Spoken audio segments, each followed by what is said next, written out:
What's up, Pro Wrestling World? It's your boy JB coming to you with the rise of Stephanie Vaquer. Just a little background for many of you who aren't too familiar with Stephanie Vaquer. Stephanie Vaquer was born in San Fernando, Chile. She's a Chilean professional wrestler signed to WWE, where she performs under the NXT brand. She's best known for her wrestling in the Mexican world under the promotion of CMLL, where she's a former world champion and former tag team champion. She was the first luchadora in CMLL history to hold both belts simultaneously and did so until her departure in July of 2024. She also wrestled for the American promotion All Elite Wrestling and the British promotion Revolution Pro Wrestling due to the two organizations' partnerships with CMLL.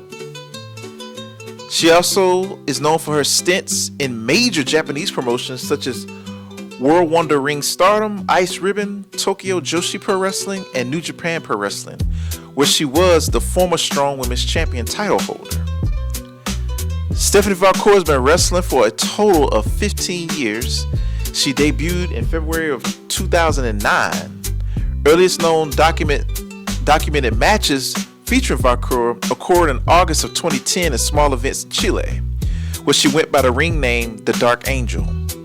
2013, she made her debut in Mexico in a match against Hironia in the Arena Coliseo.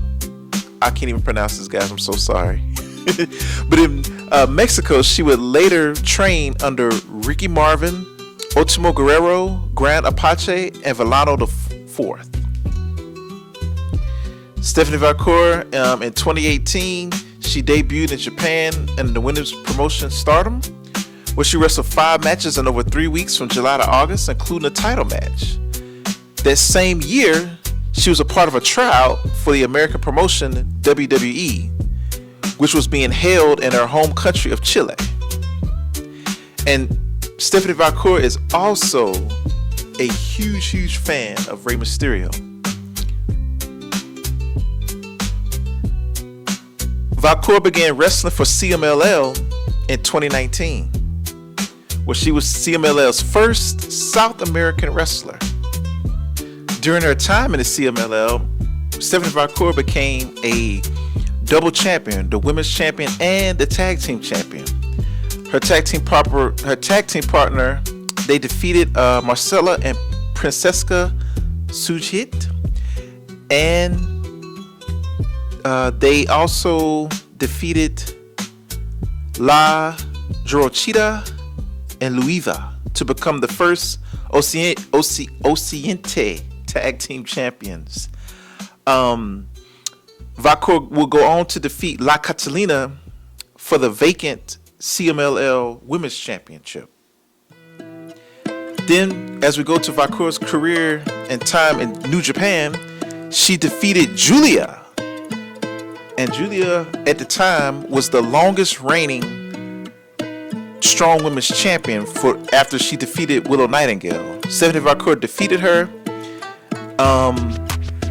and became a triple champion. This took place back in March of 2024 in the Cinderella Tournament Night 2. Vaquer was also slated, in my opinion, to win the undisputed British Women's Championship against Dani Luna, and we'll get into that later. But now, Stephanie Vaquer is with the WWE. So let's go through some accomplishments for Stephanie Vaquer. She was an AULL Women's Champion for 551 days. She was a CMLL Women's Champion for 285 days. She was the CMLL Women's Tag Team Champion for 298 days. She was the New Japan Strong Women's Champion for 112 days. And she was the Occidente Women's Tag Team Champion for 179 days. Some notable matches if you want to review Stephanie Vaquer. Let's keep in mind, in 2024, she was rated the 5th best women's wrestler in the world. All the people that were ahead of her were Rhea Ripley, Toni Storm, and Meika of Stardom.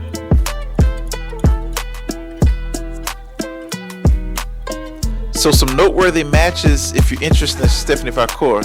Like I said, she is a 15-year pro. She was ranked 54th in 2023. She was ranked number 5 in 2024. The top 5 moments and top matches for Vaquer was when she defeated Giulia at Stardom Cinderella tournament to become New Japan Strong Champion on March 10th in Tokyo. She beat AZM in a fast-paced, hard-hitting match to retain the New Japan Strong belt in the Windy City Riot in Chicago. She defeated Tessa Blanchard to retain her CMLL championship. She successfully defended her Strong championship against La Catalina. And her debut match against Isla Dawn when she joined the WWE. And also her historic and legendary match against Mercedes Mone at Forbidden Door, where she eventually lost her New Japan Strong Championship. But up until then, Stephanie Vaquer was a 3-belt championship holder.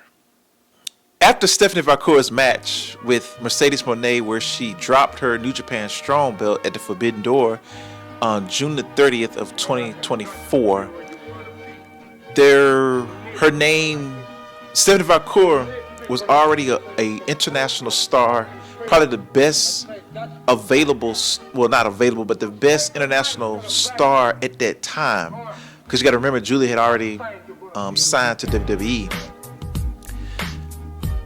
She got a lot of eyes on her after that match. She put on in my opinion, a 5-star match against Mercedes.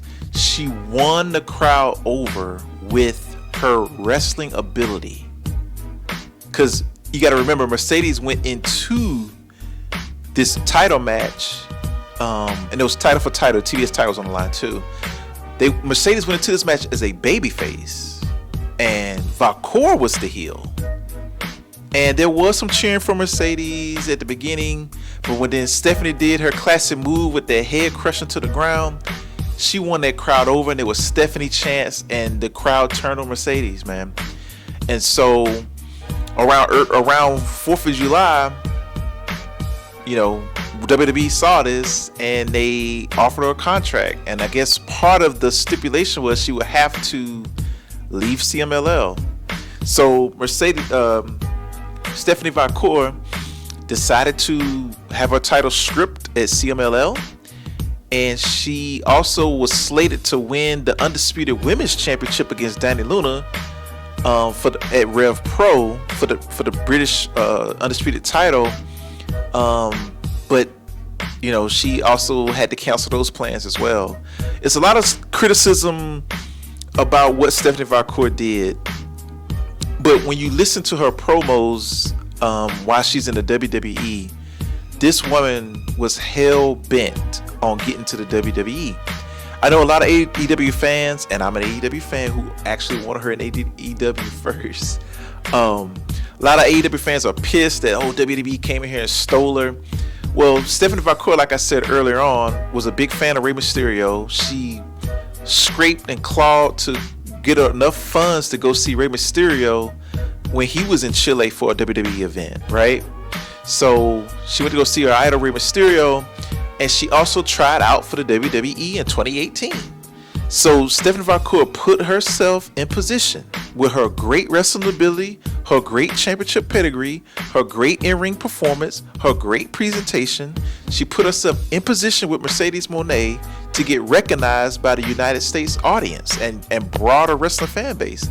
She was practically a hidden gem. I mean, unless you're not a pro wrestling fan, I knew of the name Stephanie Vaquer because of the Giulia match, but she, like everybody else, caught my eye against Mercedes Mone at Forbidden Door, and I became a instant fan, instant in love with this woman from a wrestling standpoint. Obviously, she's beautiful, but from a pure wrestling standpoint, I'm in love with the way she goes about her work.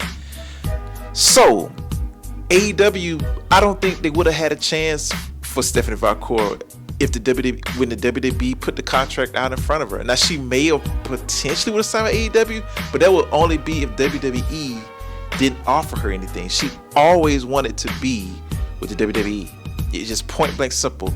She said this with Thunder Rosa. She said this in numerous promos. So Stephanie Vaquer, she actually had a in-ring debut against Isla Dawn, who at the time was the women's tag team, one half of the women's tag team champion, where she defeated Isla Dawn twice at a Mexico City house show. That was like in July. She made her on-screen NXT debut on the last show on USA Network for NXT, which was around the end of September. Now, mind you, Giulia had already debuted at No Mercy 3 weeks prior in September 1st. So she made her on-screen debut where she says, what is Roxanne and Giulia gonna do when she's waiting on the other side of their title match? And the show ended. That was a great way to bring Stephanie Vaquer in. Then she eventually made her on TV show physical debut in October after Giulia lost to Roxanne in the CW debut network's women's title match. Stephanie Vaquer made her debut the following week to help Giulia take on Cora Jade and Roxanne Perez. And let me tell you something. With Giulia, that tag team run of Giulia, Stephanie Vaquer, it lasted about a little over a month, and I was blessed to go see it at Halloween Havoc. You take two world-class singles competitors with all that championship pedigree. They could have just said, man, let's just throw some stuff together. You could tell they literally, Giulia and Stephanie Vaquer are real friends, real best friends. And since their match in March of last year, they literally took the time to perfect some real live tag team movesets. That's what impressed me the most. They knew it wasn't going to last that long, but they made the absolute most of it. Go back and watch those matches, especially go back and watch the Halloween Havoc match. That was legit quality tag team wrestling from those two. Now, Stephanie Vaquer had her first NXT weekly show against Ren Sinclair, which was an absolute flawless match. Stephanie Vaquer won over the crowd in her first match. And honestly, and I love Giulia too, she was a little bit more over than Giulia. Like, the Stephanie chants, the crowd just gravitated to her. Her ring entrance and presentation was absolutely perfect. How they had just showing her walking to the ring, just her feet, and then as they did a gradual pan up with the smoke and the red. One thing WWE is going to do, they're going to give you a fire presentation, man. Especially if they believe in you and you're one of their future stars. Flawless presentation, flawless match. Ren Sinclair did very well. Stephanie Vaquer also wrestled Jada Parker and Cora Jade. Those were two very, very, very good matches. I mean, Stephanie Vaquer looks like she's been wrestling for 15 years. She is a absolute ring general, man. Flawless execution, wide array of movesets, striker, counter striker, submission, high flying, anything you want. Luchadora. She's the number one lucha in the world. The number one lucha. Stephanie Vaquer is the number one La Primera, the Dark Angel, number one lucha wrestler in the entire world. Stephanie Vaquer to me is a top 5 women's wrestler in the world. PWI had it right. I got Mercedes and Athena and Sari. There's some people out there, but Stephanie Vaquer is in that very, very tippy top of in-ring pro wrestlers. Stephanie Vaquer can wrestle, y'all. The way she knows how to sell, she knows how to hit the mat, she knows how to pace herself. Stephanie Vaquer is well on her way. If they book her correctly, she is your next multi-time world champion in the WWE. Point blank, period. And I love the fact that her and Giulia are coming up together, because it's like they got the rivalry outside of the WWE that they can bring in, and it can, that Giulia and Stephanie Vaquer are going to sell tickets, and they're going to make the WWE a lot of money. I mean, it's really nothing Stephanie Vaquer can't do in the ring. She is top tier in-ring ability, man, and she could carry a match if she's in the ring with somebody that maybe is not as good as her. She knows how to carry that match. She knows how to wrestle any style. She knows how to wrestle any opponent. She's dominated in Mexico. She's dominated in Japan. Her next step is to dominate in a U.S. promotion. Stephanie Vaquer dominates in the U.S. promotion and becomes very successful in the WWE. She will be one of the top 5 women's wrestlers ever to exist in the history of pro wrestling. All she has to do is conquer the WWE, man. Win an NXT title, maybe win a tag title, win a couple of multi championship titles, maybe win a Royal Rumble, be a triple Grand Slam, triple crown.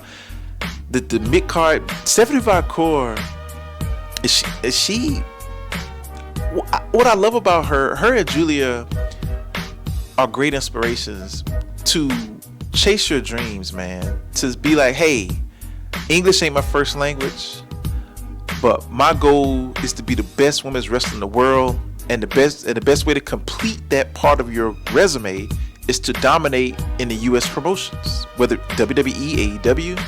And so for them to uproot their lives, man, and go to Orlando, Florida, and be willing to write their chapter in America, that's not an easy thing to do, man. To uproot myself to go from state to state in the United States is tough. Could you imagine coming from a different country? And then Stephanie Vaquer had the issues with the visa stuff. So she's going to be phenomenal, man, at WWE. The presentation, the look, the ring gear, the ability.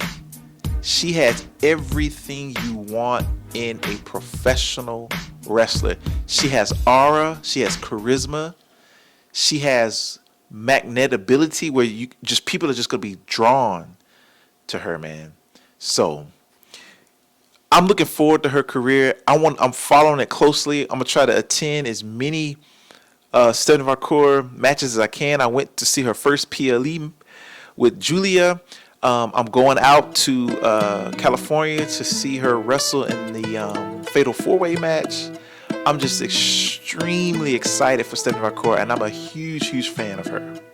What's next for Stephanie Vaquer? I think creatively and story-wise, I selfishly don't want her to become the number 1 contender for the North American Championship, because I think Stephanie Vaquer should not go after a mid-card title. I think Stephanie Vaquer is a world champion. But if she does, I'm going to support that. But me personally, for my own selfish reasons, I want her to be involved in some non-title feuds with Kalani Jordan, maybe Lola Vice, maybe Jada Parker. Get involved in some non-title feuds.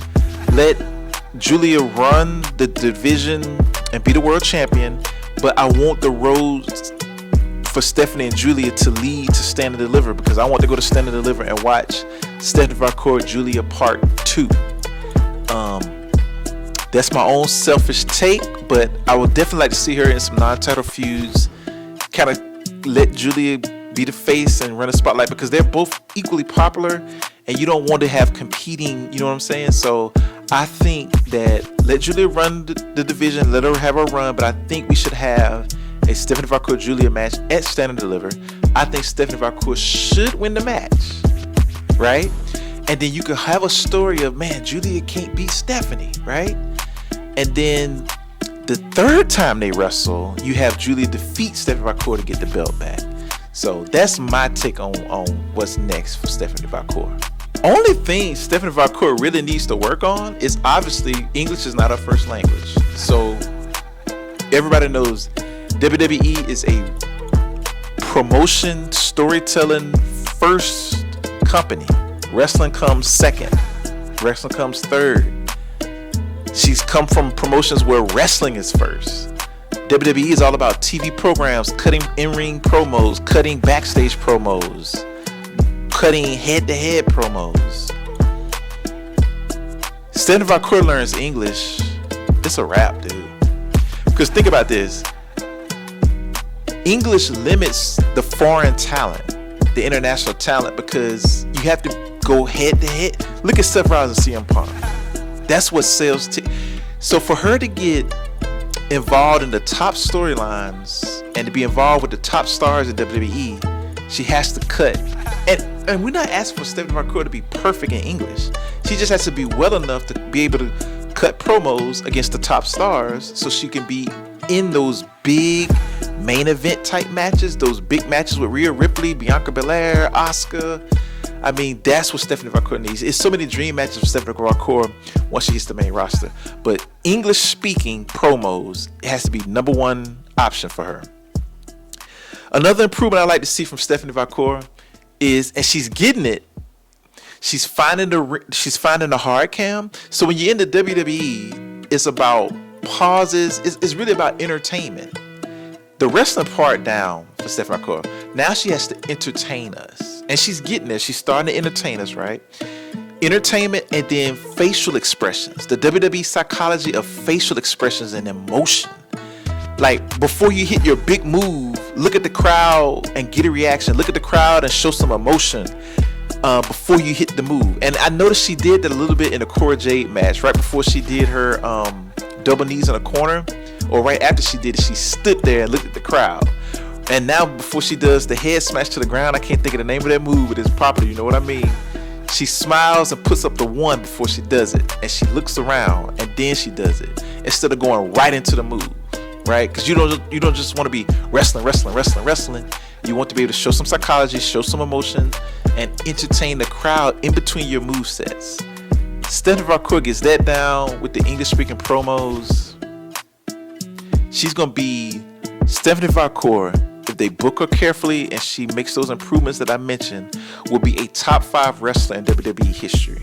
She's already the best wrestler CMLL ever seen. She's one of the best wrestlers from Japan. She will be one of the best wrestlers ever to step foot in the WWE ring. I'm saying it right here. January 4th, 2025, Stephanie Vaquer will be a top 3 to 5 women's wrestler ever in the WWE. I believe in her that much. She has that much ability. I'm going to document her career. I'm going to try to go to as many matches as I can. I'm going to try to meet this woman because we are looking at a near perfect, like I said, she's perfect. Only thing she got to do is learn the WWE way of things and incorporate it with what she already knows and does well. It's a wrap. It is a 100% wrap. But I appreciate you guys. Thank you for watching. I'll do a wrestling vlog on a New Year's Evil NXT event. And until then, peace out.